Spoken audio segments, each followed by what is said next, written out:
चार अनाथ चिड़िया बहनें। एक पुष्पा नाम की एक बहुत ही सुंदर और प्यारी सी चिड़िया थी।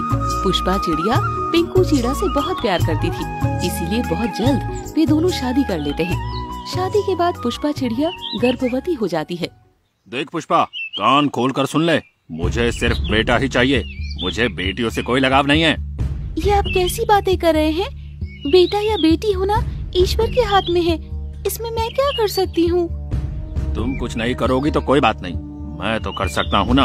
अगर बेटी हुई ना तो मैं उसे घोंसले से उठाकर बाहर फेंक दूंगा। रिंकू की बात सुनकर पुष्पा चिड़िया बहुत घबरा जाती है और दिन गिन गिन कर अपने अंडों से बच्चों के बाहर आने का इंतजार करने लगती है। लेकिन पुष्पा चिड़िया अपना भाग्य नहीं बदल पाती है और उसे बेटा नहीं 2 बेटियां पैदा होती है। जिसके बाद पिंकू चिड़िया का व्यवहार पुष्पा के प्रति बिल्कुल बदल जाता है। आप नाराज मत होइए पिंकू जी, अगर भगवान ने चाहा तो इस बार हमारे घर पर बेटा ही होगा। मैं फिर से गर्भवती हूँ। लेकिन इस बार भी भगवान पुष्पा की नहीं सुनता है और पुष्पा चिड़िया को एक बेटा ही पैदा होता है। इस तरह एक एक करके पुष्पा 4 बेटियों की माँ बन जाती है। अब मुझे तेरे जैसी चिड़िया की अपने घोंसले में कोई जरूरत नहीं है। अरे तूने एक एक करके यहाँ पर 4 बेटियाँ पैदा कर दी है। अपनी 4 बेटियों को लेकर तुरंत इस घोंसले से बाहर निकल जाओ, वरना मुझसे बुरा कोई नहीं होगा।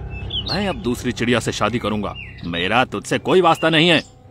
पति पिंकू की बात सुनकर पुष्पा चिड़िया दुखी मन से अपनी 4 बेटियों को लेकर वहाँ से निकल जाती है।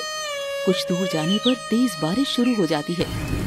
हे भगवान, ये कैसी परीक्षा है? एक तो हमारे पास रहने के लिए कोई घर नहीं है, ऊपर से इतनी मूसलाधार बारिश में मैं अपनी नन्ही नन्ही बच्चियों को लेकर कहाँ जाऊँ? इसके बाद पुष्पा चिड़िया अपनी 4 बेटियों को एक बड़े से पेड़ पर पत्तों के पीछे छिपा देती है और खुद उनके लिए कोई सुरक्षित स्थान और भोजन तलाशने के लिए निकल जाती है। कितनी देर हो गई माँ को गए हुए, माँ भोजन लेकर अभी तक नहीं लौटी। अब तो रात भी होने वाली है, मुझे तो बहुत डर लग रहा है। काफी देर तक 4 बच्चियाँ पेड़ पर छिपकर अपनी माँ का इंतजार करते रहती है।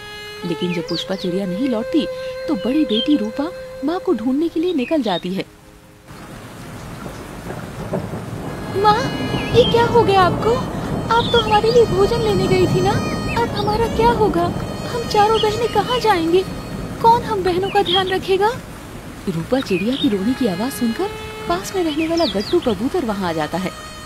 रूपा बेटा, क्या ये चिड़िया तुम्हारी माँ थी? आज की तेज बारिश में जब ये इस पेड़ से फल लेने आई तो एक भारी भरकम डाल इसके ऊपर गिर गई थी, जिसके कारण उसकी मौत हो गई है। तुम्हारी माँ की मौत का मुझे बहुत दुख है बेटा। गट्टू कबूतर की बात सुनकर रूपा चिड़िया रोते बिलखते हुए अपनी बहनों के पास वापस लौट जाती है। मुझे माफ कर दो मेरी बहनों, मैं माँ को वापस नहीं लेकर आ सकी। माँ हमें इस दुनिया में अकेला छोड़कर चली गई है। अब हम 4 बिल्कुल अनाथ हो गए हैं, हमारे इस दुनिया में कोई नहीं है। अब हमें अकेले ही इस दुनिया में रहना होगा। रूपा चिड़िया की बात सुनकर वे 4 बहनें रोने लगती है। तुम तीनों बिल्कुल भी फिक्र मत करो, अब मैं ही तुम तीनों का ध्यान रखूंगी और तुम तीनों को कभी भी किसी चीज की कमी नहीं होने दूंगी। इसके बाद रूपा चिड़िया काम मांगने के लिए बिरजू तोते के यहाँ जाती है। सेठ जी, आपका इतना बड़ा कारोबार है, मुझे अपने घर में काम पर रख लीजिए, मैं बहुत मेहनत से काम करूंगी। मैं अनाथ हूँ सेठ जी, मुझ पर मेरी 3 बहनों की भी जिम्मेदारी है। अगर मुझ अनाथ की थोड़ी मदद कर देंगे तो भगवान आपका भला करेगा। अरे तू छोटी सी चिड़िया क्या काम करेगी, चल भाग यहाँ से। हम अनाथ बेसहारा चिड़ियों का कोई नहीं है सेठ जी, भगवान के लिए मुझे काम पर रख लीजिए, मैं दिन रात मेहनत करूंगी। मेरी छोटी बहनें भूख से तड़प रही हैं। रूपा चिड़िया के बार बार विनती करने पर बिरजू सेठ को उसके ऊपर दया आ जाती है और वो उसको काम पर रख लेता है। रूपा चिड़िया बहुत मेहनत से बिरजू के घर की साफ सफाई और खाना बनाने का काम करती है, जिससे खुश होकर बिरजू सेठ रूपा को भोजन और रुपए देने लगता है। कुछ दिन बाद, देखो मेरी बहनों, आज मुझे तनख्वाह मिली है। आज मैं तुम तीनों का दाखिला जंगल के स्कूल में करवाऊंगी। तुम तीनों को पढ़ लिख कर माँ का नाम रोशन करना है। रूपा चिड़िया बहुत मेहनत करती है और अपनी बहनों का दाखिला जंगल के स्कूल में करा देती है। रूपा की तीनों बहनें भी बड़ी दीदी की बात मानकर बहुत मेहनत से पढ़ाई करती है। कुछ दिन बाद, दीदी जल्दी बाहर आइए, देखिए आज हमें क्या मिला है। क्या मिला है मेरी प्यारी बहनों को? दीदी आज हमें छात्रवृत्ति मिली है, अब आपको हमारी फीस देने की कोई जरूरत नहीं है। हमें स्कूल की ओर से ही किताबें और यूनिफॉर्म भी मिलेगी। अरे वाह गुड़िया, तुम तीनों ऐसे ही मन लगाकर पढ़ाई करती रहो। तुम तीनों ही तो मेरा सब कुछ हो। रूपा की तीनों बहनें मन लगाकर पढ़ाई करती है और बहुत बड़ी डॉक्टर बन जाती हैं। आज अगर माँ होती तो कितनी खुश होती। आज तुम तीनों ने माँ का नाम रोशन कर दिया। तीनों ने नहीं, चारों ने। बेटा रूपा, अगर आज तुम्हारी माँ होती ना तो उसे सबसे ज्यादा तुम पर ही गर्व होता। तुमने कभी किसी काम को छोटा नहीं समझा, अपनी तीनों बहनों को माँ बनकर पाला पोसा। अरे तुम्हारी जैसी बेटी और बहन पाकर इनका जीवन धन्य हो गया है। आज अगर ये तीनों डॉक्टर बनकर इतना नाम कमा सकी है ना तो इनके पीछे तुम्हारी दिन रात की मेहनत ही है। हाँ गट्टू काका बिल्कुल सही कह रहे हैं दीदी। हमें तो माँ पापा का चेहरा भी याद नहीं है। आप ही हमारे लिए हमारी माँ पिता सब कुछ हो। हाँ दीदी, अब से हम लोग अनाथ नहीं हैं। आप ही हमारे लिए हमारी माँ हो। देखो बच्चों, तुम्हारी दीदी ने तुम्हारे लिए बहुत बलिदान दिया है। तुम चाहे जीवन में कहीं भी जाना, लेकिन अपनी बहन को कभी मत भूलना। हाँ? गट्टू कबूतर की बात सुनकर चारों बहनें रोते हुए गले लग जाती हैं और खुशी खुशी जीवन बिताने लगती हैं। गर्भवती चिड़िया पर जुल्म। ये कहानी एक टूनी नाम की चिड़िया की है जो सुंदर नगर जंगल में अपने पति रमेश और सास मीना के साथ रहती थी।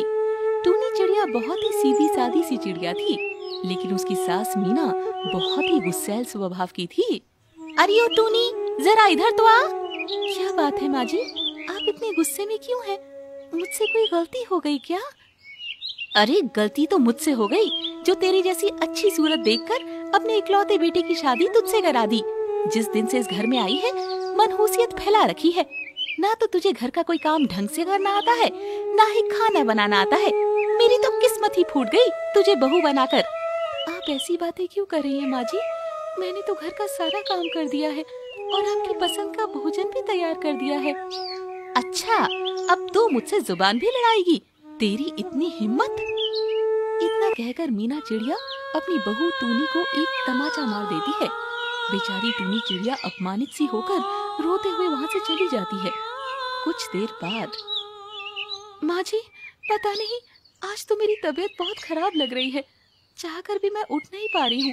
ना तो मुझसे कुछ खाया जा रहा है, ना ही काम किया जा रहा है। ये सब नाटकबाजी मेरे घर में नहीं चलेगी। अरे 2.5 मन दाना चुगती है रोज। क्या 2 आदमी का भोजन बनाने में तुझे इतनी आफत आ रही है कि तू झूठे बहाने बना रही है? मैं झूठ नहीं बोल रही माँ जी, सच में मेरी तबीयत कई दिनों से खराब है। मुझे लगता है कि मैं माँ बनने वाली हूँ। अरे बहू, तो माँ बनना कोई बीमारी थोड़ी ना है जो तू ऐसे बहानेबाजी कर रही है। घर के काम तो करने ही पड़ते हैं। ठीक है माँ जी, मैं खाना बना देती हूँ। टूनी चिड़िया किसी तरह उठकर खाना बनाने के लिए चली जाती है। कई दिन बीत जाते हैं लेकिन टूनी की सेहत में सुधार नहीं हो रहा था। एक दिन टूनी का पति वैद्य जी को बुला लाता है। देखो रमेश, तुम्हारी पत्नी टूनी शायद सही से भोजन नहीं करती है, जिसके कारण उसके अंदर बहुत कमजोरी आ गई है। ऊपर से वो गर्भवती भी है। टूनी की भलाई के लिए अब उसे आराम और अच्छे खान पान की सख्त जरूरत है। वैद्य के जाने के बाद, अरे हमने भी बच्चे पैदा किए हैं लेकिन ऐसे तमाशे नहीं किए। हर समय बिस्तर पर पड़े रहने से बीमारियां ही होती है। जाकर बर्तन साफ कर। और हाँ, बहुत हो गया आराम। आज बढ़िया सा स्वादिष्ट खाना भी बनाकर तैयार कर देना। मेरी कुछ सहेलियां आने वाली है। लेकिन माँ, अभी अभी वैद्य जी ने कहा है कि इसे आराम की जरूरत है। बेटा, अपनी माँ पर भरोसा रख। इन वैद्य का और काम ही क्या होता है। ये तो चाहते ही है कि हम बीमार रहें। तू बस मेरे और बहू के बीच में मत बोल, मैं सब संभाल लूंगी। रमेश चाहकर भी अपनी पत्नी टूनी के लिए कुछ नहीं कर पाता है। बेचारी गर्भवती टूनी चिड़िया पूरे दिन गिरते पड़ते घर के काम निपटाती है और फिर सास मीना के बताए अनुसार उसकी सहेलियों के लिए खाना बनाने लगती है। शाम को, अरे वाह मीना, तेरी बहू तो बहुत गुणी है। कितना स्वादिष्ट भोजन बनाया है इसने, मजा ही आ गया। इसे कहाँ आता है कुछ भी बनाना। ये तो जब से गर्भवती हुई है सारा काम मैं ही करती हूँ। ये महारानी तो बस बिस्तर पर पड़ी रहती है। मीना चिड़िया की बात सुनकर टूनी को बहुत दुख पहुँचता है और वो मीना की सहेली के जाने के बाद उसके पास आती है।